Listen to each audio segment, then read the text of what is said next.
Κύριε Γεωργάκη, μιας και είστε και πιο κοντά σε μένα, έλεγα να ξεκινήσουμε με εσάς. Μπορούμε να μιλήσουμε για μια νέα σελίδα στην τραπεζική πίστη με βάση το Ταμείο Ανάκαμψης. Πώς διαμορφώνεται σήμερα η σχέση επιχείρησης τραπεζών? Κοιτάξτε, ακούσαμε προηγουμένως από τις τοποθετήσεις των Υπουργών και του κυρίου Σκινά ότι από τη μεριά της πολιτείας έχει γίνει αυτό το οποίο έπρεπε να γίνει. Δηλαδή σχέδιο και πόροι.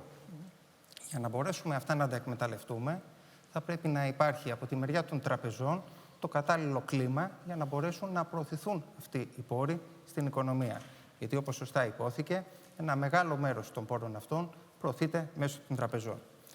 Οι τράπεζες αυτή τη στιγμή βρίσκονται στην εξής κατάσταση. Έχουν τη διάθεση, την επιθυμία και τη τεχνογνωσία, θα έλεγα, να χρηματοδοτήσουν τις ελληνικές επιχειρήσεις. Να τις χρηματοδοτήσουν με έναν διαφορετικό τρόπο σε σχέση με το πώς το κάναμε στο παρελθόν. Δηλαδή, στο παρελθόν, αυτό το οποίο μας ενδιέφερε είναι να έχουμε μία εξασφάλιση και με βάση αυτή την εξασφάλιση να δώσουμε ένα δάνειο. Αυτό έχει περάσει. Αυτό το οποίο πλέον εξετάζουμε είναι να μπορεί μία επιχείρηση μέσα από τη λειτουργία της, μέσα από τις ροές της, να εξυπηρετήσει το δανεισμό της. Με αυτόν τον τρόπο θα μπορέσουμε να εξετάσουμε όλα τα σχέδια τα οποία θα μας υποβληθούν από τις επιχειρήσεις με σκοπό να προχωρήσουμε και να προωθήσουμε όλα τα προγράμματα τα οποία έχουμε στο προστάσιό μας. Γιατί αυτή τη στιγμή έχουμε ένα πολύ δυνατό προστάσιο.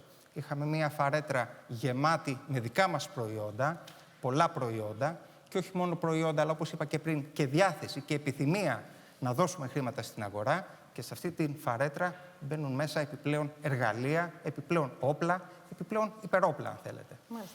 Δυστυχώς όμως, κύριε Γεωργάκη, το περιβάλλον για μια ακόμη φορά δεν είναι απολύτως ευνοϊκό. Σε ποιο βαθμό επηρεάζει τα πράγματα? Κοιτάξτε, αν ήσασταν προηγουμένως έξω και με ακούγατε που συνομιλούσα με αρκετούς από τους επιχειρηματίες, έχουν πράγματι να εκφράσουν διάφορους προβληματισμούς. Ποιοι είναι οι προβληματισμοί?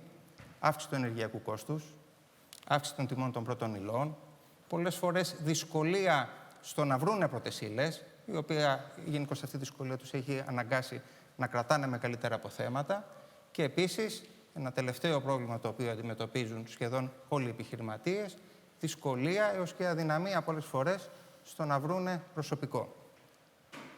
Πώς στεκόμαστε όλο αυτό σε αυτή την κατάσταση? Στεκόμαστε με αισιοδοξία. Και στεκόμαστε με αισιοδοξία γιατί πρώτα απ' όλα έχουμε μια καταγεγραμμένη θετική προοπτική της χώρας. Αυτή τη στιγμή το brand Ελλάδα είναι ένα πολύ ισχυρό brand. Είναι τόσο ισχυρό που βοηθάει στην προσέλκυση νέων επενδύσεων στην Ελλάδα, είναι τόσο ισχυρό που βοηθάει τα ελληνικά προϊόντα να προωθηθούν στο εξωτερικό και είναι τόσο ισχυρό που προσελκύει περισσότερους τουρίστες, οι οποίοι μάλιστα έχουν τη διάθεση, την επιθυμία αλλά και τη δυνατότητα να ξοδέψουν περισσότερο. Επίσης, υπάρχουν ισχυρές τράπεζες. Τράπεζες οι οποίες έχουν, όπως είπα και πριν, την επιθυμία να στηρίξουν την ελληνική οικονομία. Και όχι μόνο το επιχειρήν, να πω σωστότερα, και όχι μόνο την επιθυμία, αλλά έχουν και την τεχνογνωσία. Και τέλος, βλέπουμε επιχειρήσεις οι οποίες μέρα με τη μέρα γίνονται πιο δυνατές. Βλέπουμε επιχειρήσεις οι οποίες μεγαλώνουν είτε οργανικά, είτε μεγαλώνουν μέσω συνεργασιών, μέσω συγχωνεύσεων, μέσω εξαγορών. Θα μπορούσα να αναφέρω πάρα πολλά παραδείγματα πετυχημένων συνεργασιών, συγχωνεύσεων, εξαγορών, τα οποία έχουν συμβεί στην Ελλάδα τα τελευταία χρόνια. Θα αναφέρω μόνο 3. Το περασμένο εξάμηνο ανακοινώθηκε από την εταιρεία Μέλισσα Κίκιζας η εξαγορά της Τερακρέτα. Την προηγούμενη εβδομάδα ανακοινώθηκε μεταξύ της Κόσμος Αλουμίνου και του ομίλου Βιοχάλκο μια πολύ σημαντική συνεργασία στο κομμάτι του αλουμινίου αναφορικά με την Ελβάλ.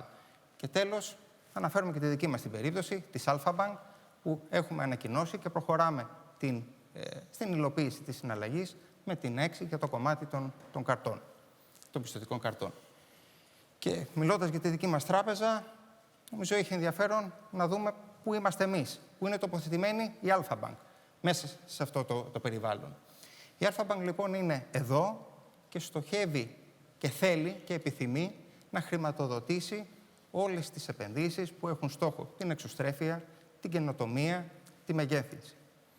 Έχουμε πολύ σημαντική εμπειρία, έχουμε πολύ σημαντική τεχνογνωσία στη χρηματοδότηση μικρομεσαίων επιχειρήσεων, στη χρηματοδότηση έργων ενέργειας, έργων υποδομών, στη χρηματοδότηση ναυτιλίας, σε πάρα πολλούς τομείς. Θα αδικούσα πολλούς τομείς από τους οποίους είμαστε δυνατοί.